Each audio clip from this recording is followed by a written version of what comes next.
पुढच्या 10 दिवसामध्ये या युवावरचे सगळे जे काही कारवाई त्याच्यामध्ये केलेल्या आहेत, त्यांच्यावर जे जे कुठले कलम टाकलेले आहेत, तर महाराष्ट्रामध्ये आणि देशामध्ये सुद्धा, खास करून महाराष्ट्रातला असल्यामुळे मी इथं बोलतो, महाराष्ट्रामध्ये हे गुन्हे जर मागे नाही घेतले पुढच्या 10 दिवसामध्ये, तरी मग या महाराष्ट्राच्या सरकारला हे मागत जाईल. तर एक सगळ्यांना धन्यवाद देण्यासाठी एका रॅलीचं आयोजन केलेलं आहे, तिरंगा रॅली. कोणताही झेंडा, कोणत्याही पक्षाचा झेंडा तिथे फडकणार नाही, हे सगळ्यात आधी आम्ही स्पष्ट केलं. तिथे सगळ्यांनी यावं, तिथे व्यासपीठ नाही, थोडीशी जागा आम्ही करू आणि फक्त 2 भाषणं होतील. शिवसेना पक्षप्रमुख उद्धव ठाकरे आणि महाराष्ट्र नवनिर्माण सेनेचे प्रमुख राज ठाकरे, ही फक्त 2 भाषणं तिकडे होतील. आज रविवार आहे. रविवार मुंबईतल्या लोकांचा आनंद साजरा करण्याचा दिवस असतो.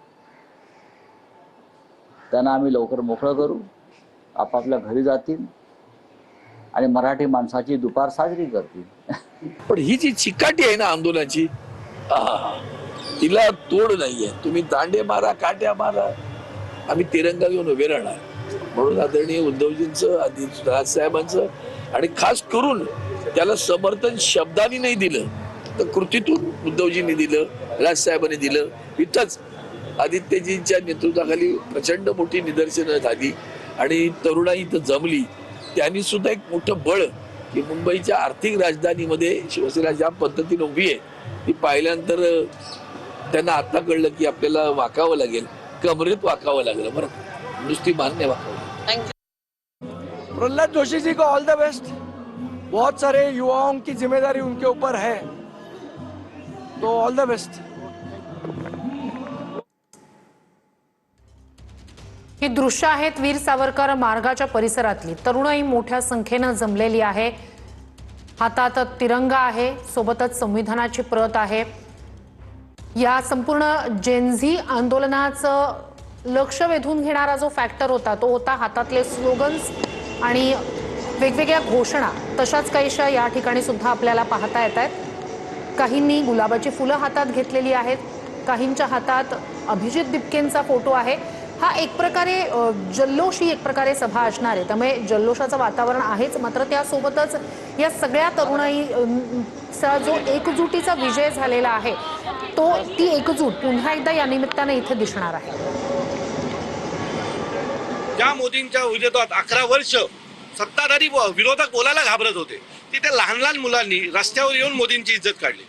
ज्या पद्धतीने टीका झाली त्याची उत्तरं भारतीय जनता पक्षांच्या नेत्यांकडेही नव्हती. सो मी खात्रीने सांगतो, हे झेंझीस कोणाला ऐकणार नाहीत.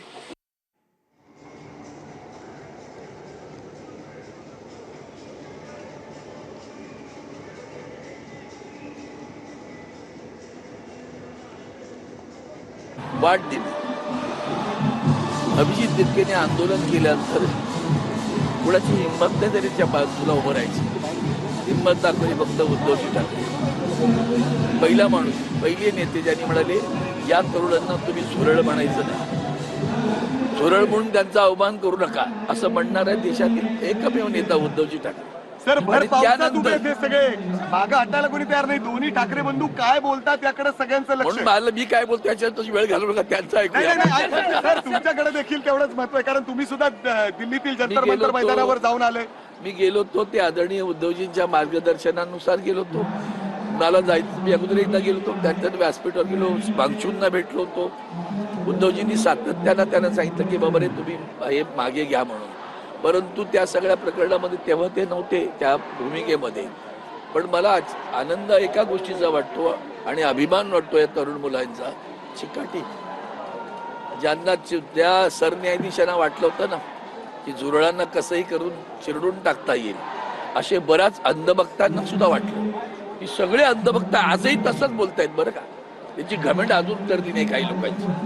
ती तुम्हाला दिसेल की या जुरळांनी काय केलं. लाट्या घाला, काट्या घाला, काय वाटेल ते करा, पाय तोडा, मारा, आम्ही जाणार नाही, हटले नाहीत. लक्षात ठेवा, ही जी काही आहे ना ताकद, 25-30 दिवस रस्त्यावर बसणं, पाऊस येतोय, चिखल होतोय, लोक येत आहेत जात आहेत, कमी होते, दबाव येतोय, पोलिसांचा अत्याचार होतोय, आणि सगळ्यात घृणास्पद कोणती गोष्ट असेल तर हिंदुत्वाच्या नाऱ्या देणाऱ्यांनी हिंदू संस्कृतीची विटंबना, भारत मातेची विटंबना तिथं केली. महिलांशी जे वर्तन झालं ते त्या भारत मातेची विटंबना. ज्या पद्धतीनं महिलांना बांबू ज्या पद्धतीने पाठवून काय करत होते ते लोक मारत होते की